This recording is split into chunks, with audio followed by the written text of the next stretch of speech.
Welcome back to another episode of I Know a Solo Beatles videocast where we talk all things solo Beatles. Now, today is one of those rare times where I actually have two people joining me. They are the authors of this brand new masterpiece of book, Ken Womack and Jason Krupa. Welcome, you both. Ken, this is your second time returning, and Jason, this is your first time. Thank you. First time being tortured. And for the folks that don't know at home, Ken is also the author of John Lennon 1980, Solid State, and two George Martin biographies, Sound Pictures and Maximum Volume. Outstanding. Thanks for sharing, Hudson. You're welcome. And I hope I didn't forget anything else important other than the Beatles Encyclopedia. Much appreciated. and Dave's biography. I mean, we can't forget Dave. Still to be written. Yeah. That's next year, right? Oh yeah, he's like I said, he's in trauma at the moment. Yes. You promised to do the Instagram page for the All Things Must Pass gnomes too. Don't forget. Oh, of course, yeah. Those gnomes. We all want those gnomes. Let's just call this what it is. Right. So, Jason, first of all, I just want to ask you, what edition of All Things Must Pass are you getting? I'm probably getting the 5 CD or with the Blu-ray. Okay. That's the one I'm gonna get. You're not gonna get an Uber crate? No. I don't think I need that. Fellow co-host who admitted to buying it. I mean, soon enough, your former Talk More Talk co-host, Hunyadi, he's going to be living out of an Uber box and that suitcase. Soon enough. Oh, gosh. So, first of all, it's tempting, yes. But yes. Go ahead. Sorry, go ahead. First of all, I want to talk about, how long was this book in the works for? We've been on it for a few years, actually. Things really started working in earnest, of course, last summer when we realized, the deadline was coming up. That really had a big effect on us, I thought. Yeah, deadlines are great motivators. Jason, this was your first writing project? First like this. I mean, I've written, obviously, the podcast episodes, and I've written other things over the years. I've contributed to a lot of books. And Ken and I had been looking for a project to work on together for quite a while, and he pitched this. And at first, I have to confess, I didn't think there was much there. I thought it had all been covered before, and then I started looking into it, and I realized that hardly anything had been covered. So I was kind of wide open for scholarship and research and interviews. So really, sort of an exciting discovery process going through this. So, Ken, I know you guys have been in contact with the, we'll say, the world's craziest Beatles producer, Phil Spector. How in God's name did you contact Phil Spector? Well, a mutual friend of ours shared his email with me. And Phil, in the last few years of his life, was no longer able to speak, but he could get email, but he for whatever reason wouldn't respond to it. He would write Word documents back. It was a convoluted process. And so as soon as I got the contact information where he was in prison, I would write to him, and actually we weren't able to really use anything because he wouldn't respond to specific questions about the album, which was a shame, really. But he did suggest that I write a book about how I was innocent. By the way, he sent me a book with a chapter on it. And I think he meant the chapter to suggest that he should get a new trial. It really wasn't, I think he was reading it with his best possible interest in mind. It was not a friendly chapter necessarily to him, but I read it, and I was prepared to discuss it further in exchange for him talking about All Things Must Pass. But for all I know, he got much sicker then. So we only had like 4 or 5 emails. Well, emails from me, work documents back from him. I hope that's the only convicted murderer you've emailed. Yeah. Okay. So we didn't get much from him, but we wanted to give it a try. And Jason, really, the more interesting part is that Jason was able to get permission for us to reprint, really for the first time, the entirety of his letter, where he outlined edits and changes to the album. Right. So- That's been, text version of that has been online in edited form for many years, but we got the complete letter, and it just happened to be posted last year by a gentleman who had worked in the office that did the transcription of his I guess he dictated the letter. And he posted it, and I emailed him immediately, and I said, can we get a scan of that? So I had it within an hour. Really just incredible luck. But how did you get the authorization to put that in the book? Well, it's just, it's a document, there's no copyright to it, so I just asked him, he as somebody who had the document, I just had to get his permission to use that, those scans. Yeah, which I thought that was like the thing that when I was scrolling through the PDF back in June, my jaw just kind of opened and didn't close for about 5 minutes until I had fallen on the floor. It's a really amazing, a 5-page letter, amazing document, really incredible. Yeah, because Didn't you find, Jason? I know we're not supposed to ask questions, maybe, but fine. I thought I have a better respect for Phil now after this process. Yeah, absolutely. The story for years has been that he was out of control and he's waving guns in the studio at this time. And certainly later on, he had that reputation of being unstable. But the people that I spoke to remembered him as being very in control. It was a collaboration with him and George, and they communicated, very, very clearly to each other. And he really began drinking toward the end of this process, when George was in sort of this overdub phase, and Phil wasn't needed as much anymore. When he had, I say in the book, his army to command, he had all a studio full of musicians. He was on, and that was his element. And he would take breaks and he would tell jokes. Klaus talked about how he just joked all the time, and that sort of broke the ice with everybody. And I think it made things easier for him, because he felt like if he's making everybody laugh, he sort of got control of the situation. So it was a very creative, productive environment. Yeah, and I think I actually got more respect from Phil reading the book. I mean, are you guys a fan of Spector's production? Oh yeah, I mean his wall of sound stuff Be My Baby is one of the greatest records ever. Just Yeah. incredible. But like on the song Wah Wah, do you feel like that's too much? I mean, I've heard, we've all probably heard the bootleg early mix that he did, and Yeah. it's not far off. He does layer on some more stuff, but I don't know.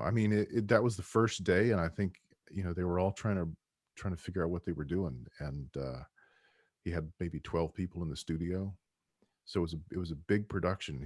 I think he was doing his wall of sound thing as big as he could. Like, okay, here's my chance. I'm going to do it. So I don't know. I've always kind of liked the sound of that song. I know a lot of people really hate what they think of as the spectorization of this record, but it's really more George sort of pushing that.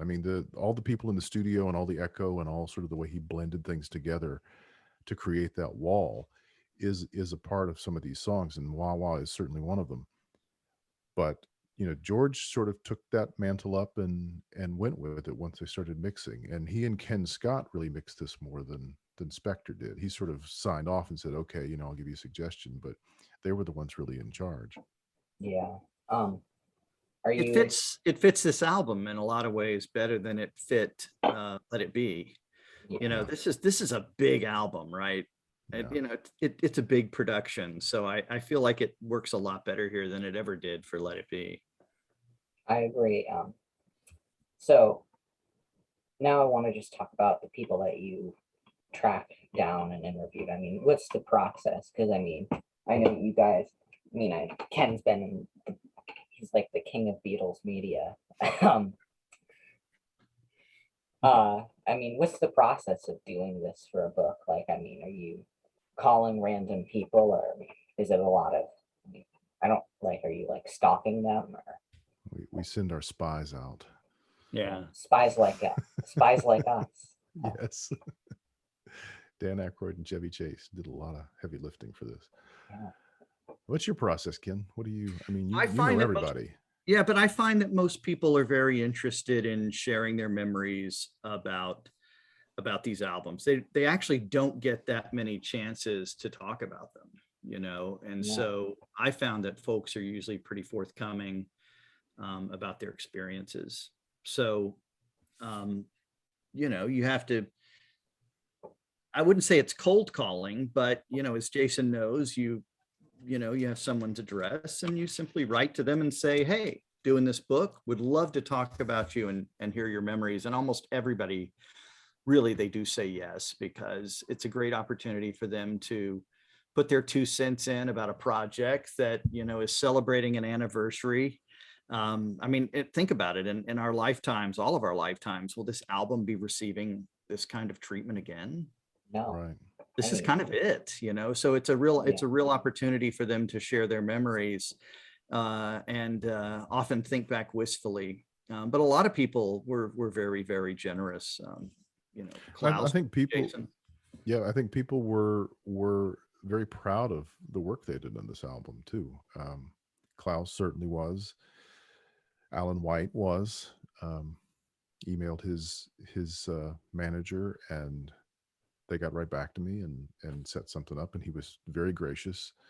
I think I talked to him for about an hour and a half. Um, yeah, it was good memories, and I think one of the most important interviews I got was John Leckie, who was second engineer on the album, and he was 20 years old at the time. He'd started in February, and sessions for the album started at the end of May. This was his first major project, and he was second engineer on all but one of the sessions. And he just had great memories. He'd never been interviewed before about this, and never been interviewed in this depth. I walked him through every session, and wow. he had great memories, great insights. Um, I mean, Chris Thomas, was really only there for a couple of sessions, and he had great insights too. So um, sort of piecing all of this together from many, many different sources and interviews, and sort of going back and forth and comparing what people are saying. That's how you tell a story like this. Yeah. I mean, you're making me so jealous because I know somebody else who's interviewing Alan White right now as we speak, and Really. let's just say he's another Ken, and he is one of the co-hosts of Things We Said Today. He likes to make me jealous. Both Ken's like to make me jealous. Every Ken that I know, and It's always been a problem with us. yeah, The Yeah. Kens are connected. Yeah. It's Yeah. like a Ken mafia.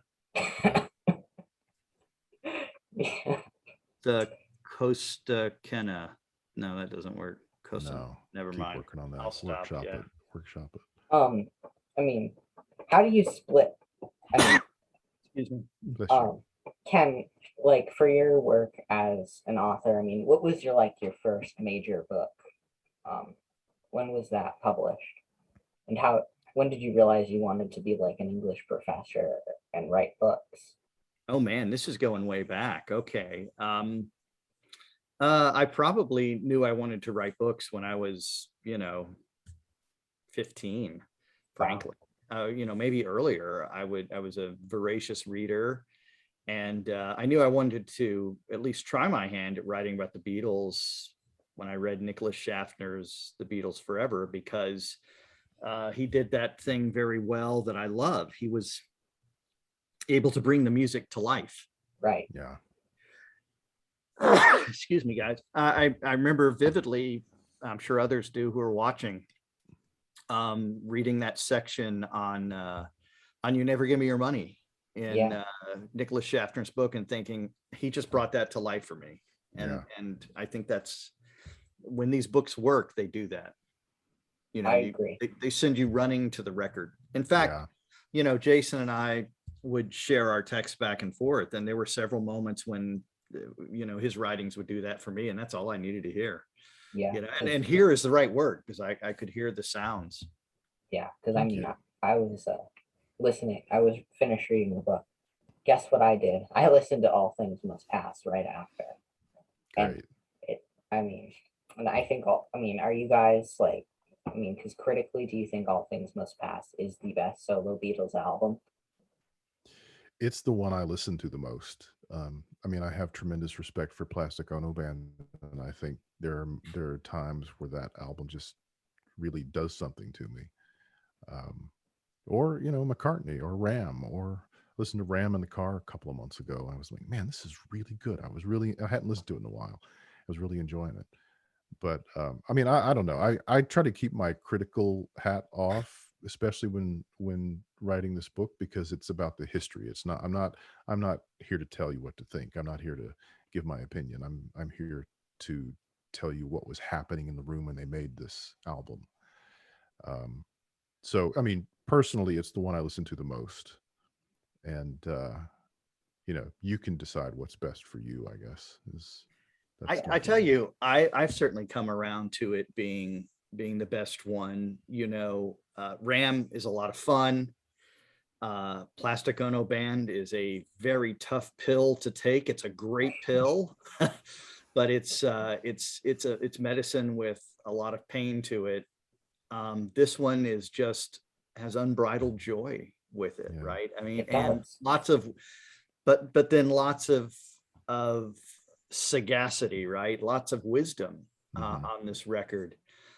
Jason, during the process of writing this book, he had me going back and rethinking songs I wasn't spending enough time with, like Run of the Mill. Remember when you were on that kick about that Hmm. last year? And I thought, okay, I'll go down this journey with him, and I loved it. And suddenly it was coming back to life for me in ways it never had before.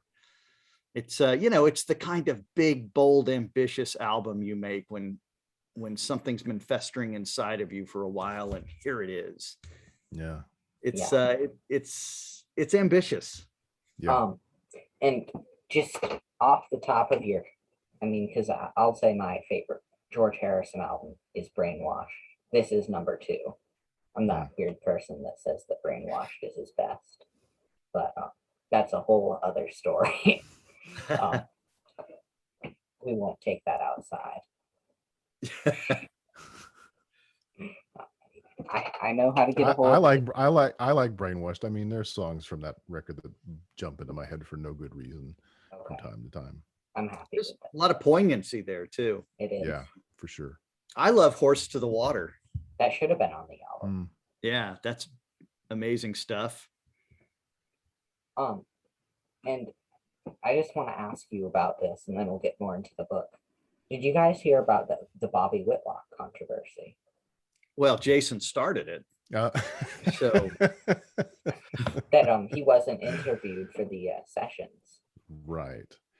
Well, they Apple tends not to interview anybody. Does do new interviews for these box sets. They didn't do it for the White Album. They didn't do it for Abbey Road. I mean, they use archival interviews, but they don't do anything new. And they that's how they want to proceed. That's how they want to do things. We wanted to talk to as many people as we could, Did you guys talk and to Bobby? we didn't. There was an issue of timing, just didn't work out. But he was very gracious, and uh, I have nothing bad to say about that. I think the controversy, such that it is sort of been blown up by I forget who this guy is on YouTube, but he's saying, did they shut him out? Did they try to silence him? And Yeah. I mean, to me, that's not what happened at all. It was, he shared something before the release date. They asked him to take it down. He took it down. That's it. And he even said that himself on his YouTube video. So, Yeah. um, This speaks to a quandary that I think exists, and that Jason and I have kicked around in one way or another for several years now, just in our conversations. And that is, let's just take our project here. We wanted to tell the story of these albums that were made in very close proximity with other sort of sub narratives, as we all know well, taking place, right? And it needed to be told in one place. You could go here and find the story, and here you could find another piece, and here's another piece. So we wanted to bring it all together, and I'm very proud of the way we did that, while providing people with some good background on George and Eric in addition. But the issue comes down to, do you talk to a lot of folks who are still with us and get their impressions? Well, we did, and we have, I think, a number of new ways of thinking about these songs and memories. The problem, though, is it happened 50 years ago. Yeah. Right. And, we're all in the midst of this moment with the Paul McCartney, Rick Rubin Hulu series. And the one criticism that's coming out is the same one that always does. Some of Paul's memories are jumbled. They are. And they're disconnected from a world that's been gone for a long time. I don't think he's doing anything on purpose to do this. I think it's just what happens when you're fortunate enough to live to be an old guy, right? Yeah. Right. Yeah, I mean, it's a good thing in a way. So I guess the larger point I'm trying to make is you sort of have to balance the issue of, you have a lot of testimony, and Mr. Whitlock has been interviewed a lot. He has a book on the subject. He has spoken at length about All Things Must Pass and Layla and Derek and the Dominoes. Oh, he did. So I mean, the thread on the Steve Hoffman forum years ago, where he just sort of let loose for the first time. I mean, that was the beginning of the flood of, the Whitlock Anyway, flood. So, yeah. but the good news is there's a lot of material out there. Right. Yeah. So while we wish we could have talked to him and that timing would have worked out, it's not like we did not have a ton of material, Yeah. where he has spoken. And the same thing can be said about the upcoming Get Back project Redux with Peter Jackson, right? There are words in the air about how we're going to see the Beatles being happier, et cetera, et cetera. But of course, what we do know is in the moment, in the most proximatist moment back in 1969, they were not saying good things about those sessions. No. So why do we want to rely on new testimony about that when the old testimony is pretty powerful and it's contemporaneous? So, Right. I don't mean to wax on about this, but it's just interesting to think about, do you go with all of this new material, or do you try to rely on, as Jason said, this mounds of archival info? Yeah. Right. I mean, that's a line you have to walk when you're writing history, especially recent history, because you do have people who are still alive and they're remembering things, and no one is, I don't think anybody's making anything up. I think, Paul is not making anything up on those Hulu episodes. I think he's been telling these stories, many times over the years, and as you get older, things sort of blend together, and this is what your memory of an event becomes. The difference is that he's incredibly famous, and everything he says is scrutinized by a bunch of people who have way too many books, like the ones behind me. So, you and I can remember things that happened 20, 30 years ago, and no one's going to say, oh, well, I have this book that says that this isn't correct, because, that's what happens when you're a celebrity, when you're famous and you've recorded, so much famous music over the years. So we do have to, as writers and historians, we have to walk those lines and try to balance things as best we can. Ken, are you okay? Thank you. I appreciate that welfare check, Hudson. I am okay. I made the cardinal mistake today of going outdoors. I'll try to avoid that. Yeah, Yeah. try not to do that anymore. I can see why Dave's not happy right now. Well, he's not happy because of 3 grandchildren under the age of 8. Ooh. It's a lot for a cat to take. Yeah. Mm, I mean, my cat, who's 5, deals with me. So, Yeah, but that's one person. right. well, I mean, you haven't met my sister.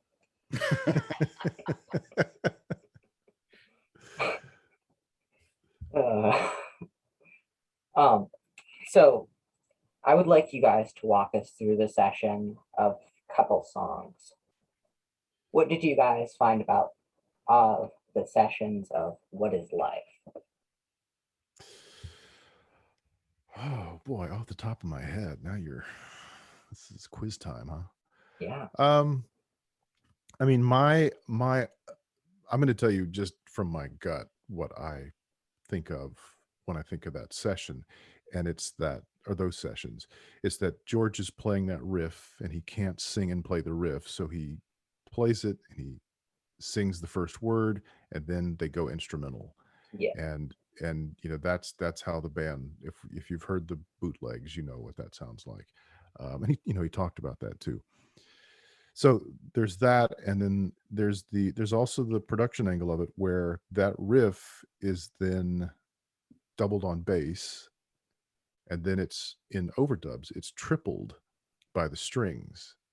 And to me, that's a very Spector-esque thing to do. It's a very, orchestral arrangers just sort of do that kind of thing in general. But to me, that doubling, tripling thing is a Spector technique. So, and we know from, you'll see in the book, John Barham, the arranger, says, that he worked closely with George on those arrangements. He didn't work with Spector on those arrangements. yeah, So this is George saying that he wants this arrangement to be like this. And certainly John Barham was giving his ideas to this. He was collaborating with him, but mostly it was George kind of telling him what to do. So there's something that we sort of associate with Spector, but it's actually George communicating this and wanting the arranger to do this. So that's those are my 2 main takeaways on that song and producing that song. what do you think of the song? Are you a big fan of it, or Oh yeah, I love it. I mean, great song, great single. okay, good. It's a big song too, which Yeah. is Yeah. yeah. Again, I mean, that's when we talk about the whole thing of when Derek and the Dominoes come in as a functioning 4-piece group, and this is sort of the last leg of the tracking sessions, and this What is Life is part of that. Yeah. What do So you? it has that energy, that power of those 4 guys grooving on each other while everybody else is in the studio together too. Yeah, Ken. What were your takeaways from the What is Life sessions, or do you kind of echo with what Jason said? Well, I would echo it by saying that, you could see why they wanted to play together. They really did. As you just said, they had a great groove. They could really play well. They could hear it there in the studio, and very quickly, and we learned some of this from Kevin Harrington, who was actually Mal Evans' assistant. And so he was there sort of helping to stage manage the project. Very quickly, ideas were being shared about them moving forward as a band. And Jason was able to really couch the story, and I think did it very well, about George being interested in building a house band for Apple in much the same way that Motown had one, or the Wrecking Crew would be the house band for hire, out in the West. So it really did make a lot of sense. I think one of our best discoveries, though, was really, Jason's historical sleuthing about the 2 Jims, Jim Keltner or Jim Gordon. And the story of the Dominoes really turns on Jim Gordon. Yeah, he's the Yeah. one in jail, right, from those sessions? Yeah, he wasn't in Yeah. jail yet. Well, obviously. He's certainly in jail now. He is now, yeah. Yeah. I get the Jims confused. Like, Yeah, well, not Keltner, but I get confused with well, Jim as you and know, Scott. right? I mean, Keltner was sort of George's guy, Yeah. George Harrison. Yeah. I mean, look Well, at the so song as "What's You Value" from 33 and a Third. I mean, it was about the car that George bought him because he bought him like a Rolls Royce or something for pay of that session.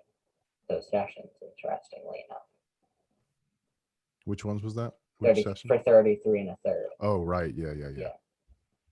So give us like a timeline of George and Eric's friendship. Well, they met originally at the second Beatles Christmas extravaganza, and they became fast friends. And they became friends in a really pure sense. They became friends because they were both excited about guitars and recording, and they were gearheads. And Eric found him to be really refreshing, and they felt a spark. It was a real takeaway. And it was a grounded friendship, which was very important for Eric, who, by his own admission, as you can read in his autobiography, always felt, and perhaps even to this day in a certain light, dislocated from other people in the world because of his upbringing. Yeah. And so, George was a really stable, balanced guy. Here he is in the most famous band in the world in history. And he's pretty normal because of all the Beatles. He had the most stable, happy home. They just the Harrison place was where you wanted to hang out, right? And and this was really attractive to Eric, who never really felt nor had that. Yeah. And then getting into the Patty Boyd, do you know, like, would you say it was the All Things Must Pass sessions before Layla was written when he really was in love with Patty, or when do you think that kind of? I mean,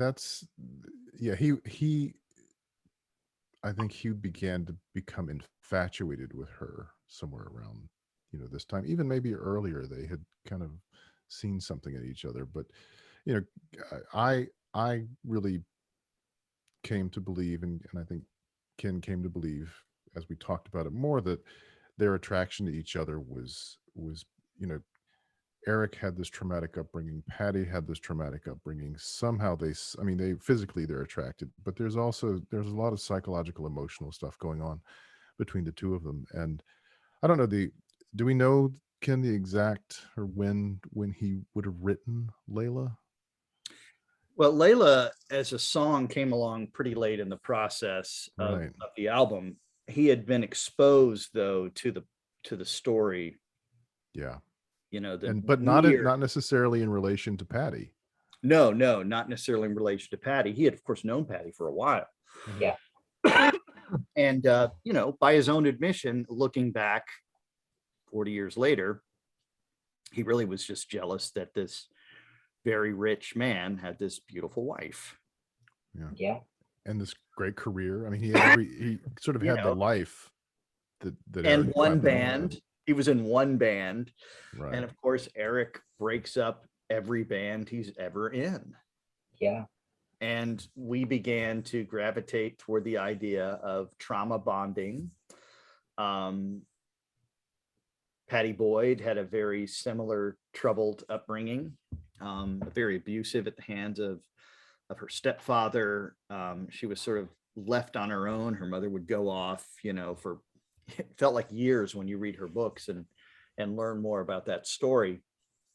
So they had a lot in common, but again, with 40 more years of wisdom, she looked back and she said, I love her quote about it. Eric was my playmate. Right. Yeah. George was my soulmate. Right. And one of those you really don't want to lose. Right. And it really becomes a kind of sad story. It is endured in popular culture as this kind of great romance, and it just doesn't stand up to scrutiny. No. In those terms, even the way, Eric, what was the event again, Jason, when he said, "I'm in love with your wife"? And oh yeah, the Robert Stigwood party. Yeah. Yeah. George shows up and he just blurts it out. And this is only a few weeks after George's mother had died.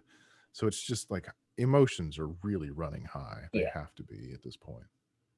Yeah. So it's really just it's not necessary an alluring romance. At a certain level, it's kind of sad. And when they finally do get together, as you know from reading the book, right? I mean, Eric's already fooling around with other women, and Right. it doesn't have all the trappings of great romance to it. Everybody relates to the Beatles. I mean, it's like just four guys sleeping with each other's wives. I mean, it's basically what it is. 'Cause, I mean, she had an affair with Ringo at some point, if I'm correct. Well, George had an affair with Ringo's wife Yeah, at some point. That sort of ended their marriage. yeah. I think So, I read yeah.